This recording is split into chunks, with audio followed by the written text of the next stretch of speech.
Okay, so it took me a while, but I did manage to catch the ram. Sorry, I'm a little out of breath. I still have two days left of Corid treatments for him. But I just wanted to show you. He's restrained right now by only my knee. So once you get a sheep down like this, generally they're not going to fight you very much because they're prey animals and they're pretty defenseless. There are exceptions to every rule, but these guys are not super crazy aggressive. He does not like me by any means. It took all my effort I had to even catch him, and I chased him around the barn a lot, but I did finally get him. So he gave me a run for my money, so it's not like I really want to do him any favors here, but he is still really raggedy, and he's trying to itch on anything that he can. Oh, hello, buddy. And you actually want rams to be afraid of you, so like the fact that I couldn't grab him, though it's really inconvenient to me, is actually a good thing, because then he's less likely to be aggressive. Whereas if like my husband come in here, sometimes he gets a little bit too cocky for his britches, and my husband has other ways of tolerating him, but they're not as effective, and normally he tries to charge him more like sooner than what he does with me. Obviously, I'm not restraining him for fun. The reason that I had to get him down on the ground was so that I could treat him for coccidiosis. But the thing that I was pointing out here is that he's shedding really, really bad, and he's itching a lot. So by pulling this hair out, it's actually making it feel better for him. And once they go out on a pasture this weekend, he'll be able to stay cooler, because this is basically like an insulation for him. So you see how thick that hair is. And as opposed to like wool sheep, obviously you shear them. The hair sheep, the hair comes loose and it just like falls out. I can literally, I know the light's not great in here, but I can literally grab fistfuls of this and it just comes out. Now with wool sheep, like obviously you know that you have to shear them, but it doesn't just fall out. If you grabbed onto wool on a wool sheep and you pulled on it like this, you'd be causing them a lot of intense pain. So this is actually like soothing for him. Again, not that I like him and I'm trying to make this soothing. I really just, am trying to help him out, even though he's a jerk and ungrateful. And so sheep produce lanolin, and they have like lanolin glands, oil glands on certain areas of their body, which is it's like it has healing properties.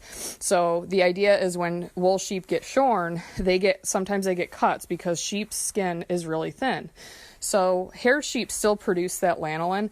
So if you look closely at my hand, it's got that oily coating texture to it, and it's from the lanolin that's still produced. So it's in their hair for hair sheep, which is why when it comes off like this, it usually comes off in like huge clumps, because the oil sticks the hair follicles together.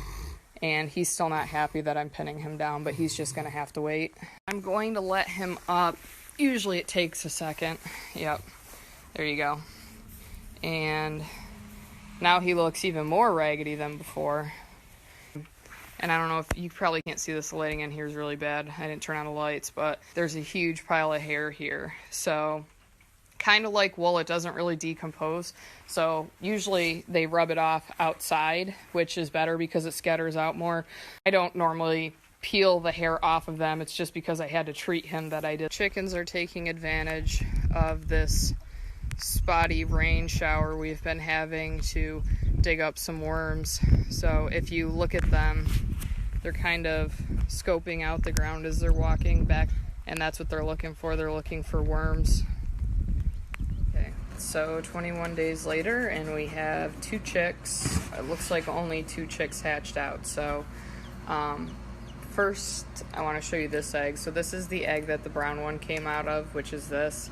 And I think that it's part Egyptian Fayumi. So they're usually skittish type of chickens, and they lay small cream-colored eggs. As you can see, the egg when it was whole was not very big. In this one, because I saw this one hatch, came out of an Easter egg. So that one was more of like, I think it was between the blue and the green color. So when this one starts to lay, if it's a female and it starts to lay, that's what it should lay, is like those colored ones. So it's kind of unique coloring. I don't think I have any Easter eggers that look like that. But, yep. So they're going to their new home in a few minutes. I do have another brand new styrofoam incubator just like this one, and it's still in the box. This one actually didn't have a bad hatch rate when it was first out of the box, but now that it's about a year old, you can see that my hatch rate is very poor. These turners are also not super reliable. I had another turner, and the turner actually died way before that incubator died, so I will try this again. Okay, so I stand corrected. I was standing out in the backyard, and I noticed that one of my chickens was running around with something hanging out of her mouth. So I followed her, and a bunch of other chickens followed her. Apparently, they decided to kill a mole, but they did not eat it. So they do kill rodents when given the chance. We let the cows and sheep out today, so hopefully I'll be able to make it out there before the sun goes down, and I'll do a few more updates from out there. We did have an issue with our meat goats. They lack in common sense, and they refuse to stay with the sheep and goats, so they're on the list to go to the auction on Wednesday because I don't have time to fight with them. So that's another thing you keep in mind if you have animals. The amount of time that you spend managing them, aka if they don't follow and listen, then that becomes pretty costly. My husband is trying to get the chicken tractor out from the mud hole that the cows have created. So if they can get the chicken tractor out, they're probably going to be moved around my backyard, at least for this batch. Alright, so we turned out the sheep and the cows, actually on opposite. They're not really hanging out together, except for the red Angus. She was just hanging out with the sheep.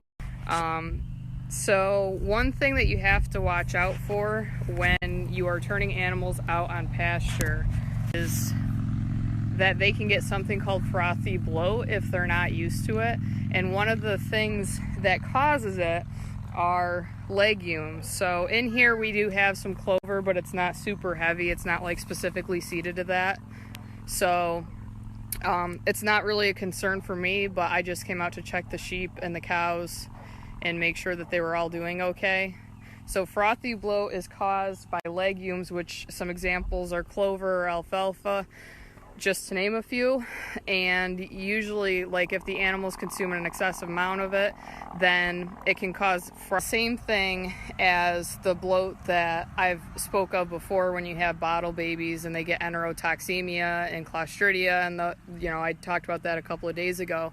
It's a little bit different, but it is frothy bloat, and there is a different treatment for it. So usually if animals end up with frothy bloat, you have to either, like if they're cows and you don't have a trocar and cannula on hand, which is basically something that you can poke into their rumen and pressure. If you don't have one of those on hand, or it's not doing the job that it should be doing, then in extreme measures, they tell you to take a jackknife and put like a 3-inch cut in the cow's rumen. And usually then obviously you would need veterinary attention because most people don't have the things to stitch up animals on hand. So, and there's a baby buffalo. Pretty cute for a wild thing that would kill you the first chance it got.